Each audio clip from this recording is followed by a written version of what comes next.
Dito muna tayo sa Senado. Nagkaroon ng eleksyon sa Senado. Nagkaroon ng kodita. Parang hindi kayang tanggapin yan. Soto. Alam mo, 2008, wala na naniniwala sa'yo.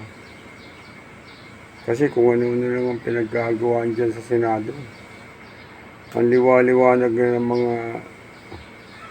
mga marit. Tinuturo na nila kung sino-sino yung nabigyan ng maleta. Ayaw niyong paniwalaan, ayaw niyong pansinin. Kung sino-sino yung mga pinagpapansin dyan, kung ano yung pinaggagawaan. Takot kasi kayo eh. Takot kayong malaman ng taong bayan ang katotohanan. Ngayon, nalalapit na tayo dyan. Wala ka na. Nagpupumilit ka pa rin bumalik para hindi mapatawag yung mga retired na marine. Kasi inutusan pala sila ni Saldico. Bawat maleta na i-deliver nyo sa mga politiko, bibidyo nyo. May mga picture. Kahit dito sa mga social media, bibidyo nyo ng maleta, bibidyo nyo rin. Kaya takot na takot kayo sa video na yan. Tanggapin mo na lang, Soto. Siran-sira na yung pangalan mo. Wala na. Tanga na lang yung boboto sa'yo. Balikan na lang sa Itbulaga. Gano'n naman talaga, di ba? Bola-bola ka na lang ulit sa Itbulaga. Tanggapin mo na lang.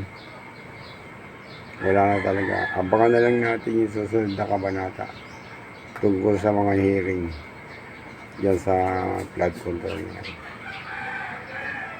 Pasukin na natin yung flood control na yan. Huwag niya nang iwasan. Dahil yan ang inaabangan ng taong bayan. Para mapanagot na ang dapat mapanagot. Yung tinatawag na master, ayaw niyong pag-usapan. Nasa flood control yung master eh. Kasi yung master talaga. Tinuturo na rin yan eh. Tambalos-los. Kaya hintayin nyo na lang yung susunod na kawalan. Pare-pareho naman tayo. Dito naman sa yung nagkagulo sa Senado. Talagang puwersahan niya. Takot na takot kasi kayo eh. Lalo na to si Soto. Takot na makapasok si Bato sa loob. Makaboto. Kaya binayaran niyo siguro yung NBI para pakapalin yung mukha nila. Pasukin nila yung Senado. Senado nagkabali ng tigas talaga ng mga mukha ang putik. Wala nang ginalang itong mga hayop natin. Kung yung NBI kaya ang pasukin ng mga marines, paputokan kayong lahat dyan, bombahin kayo. Matutuwa ba kayo? Sabihin niyo wala nang galang.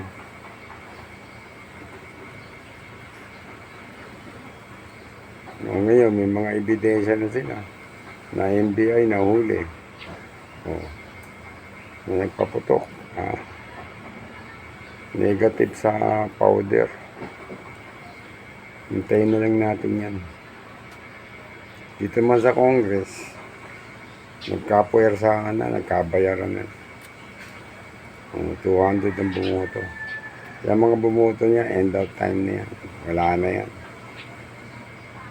Mga mukhang pera. Itong Congress talaga napasok na ito ng puro mga walang iya eh. Napasok na ito ng mga tulisan. Pati mga pare, nangingialam na rin, pumapasok na rin sa Congress eh.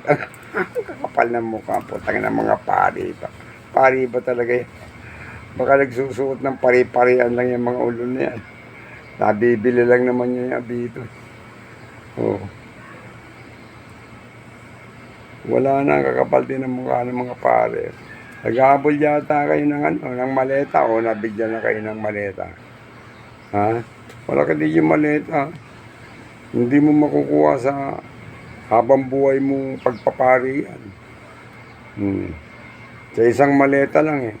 Pagpalagay mo 50 million o 45 million. Sino mo 45 million, bahay mo 45 million. Eh mga pare, hindi naman nagkakaroon ng ganyang bahay. O bahay-bahayan dito sa sa Intramuros. Hindi naman kanilang bahay. Upuy-opisina lang.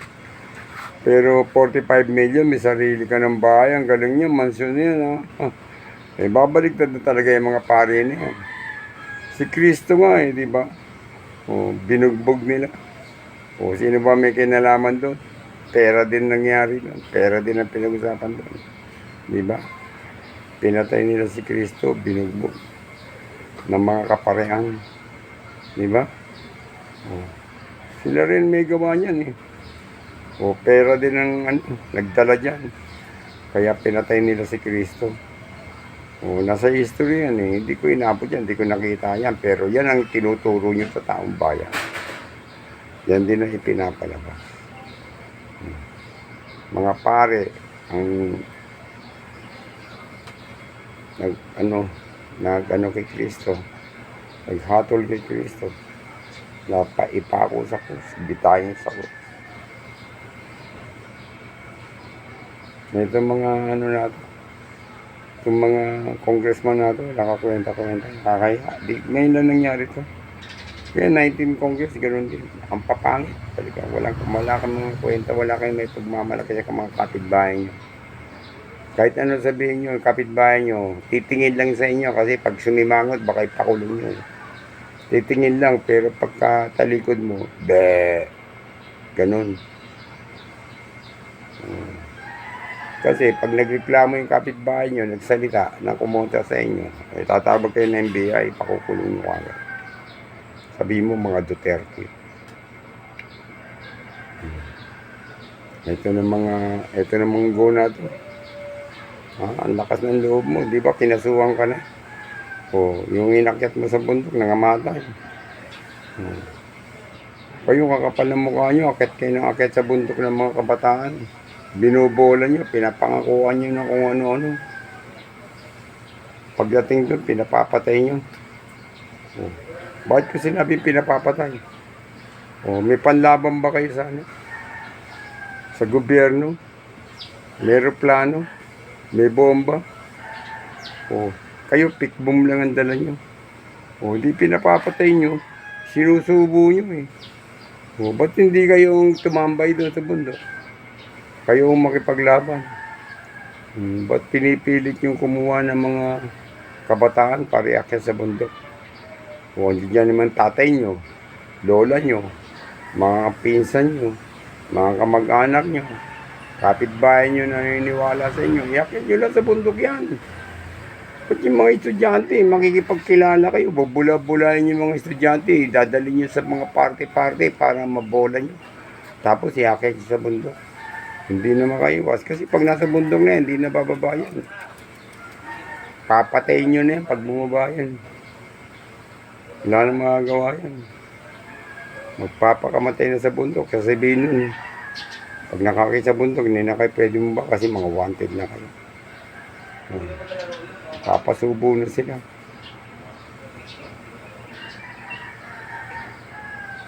Anay kayo ng Pilipinas. Mga terorista sa buong mundo, mga terorista talagang anay. Wala ka kwenta-kwenta. Basura kayo sa mundo. Dapat mamatay kayo pati wala. Pag si Sara na paupo, magsipaghanda kayo lahat. Tamba kayo ng kaso. Mangangamatay kayo. Pananagutan nyo lahat ng mga pagnanakaw na ginawa nyo sa gobyerno, mga panggugulo nyo sa gobyerno. O lalo na ito si Trililing, ang daming kaso nito. Grabe ang kaso nito. Gawa ng kung anong mga papeles, kung ano pinagagawa, kung saan kanto nagpapagawa. No? Kung mga warrant, tikas din ang mukha. Wala talaga. Wala ang kakwenta-kwenta. Sige,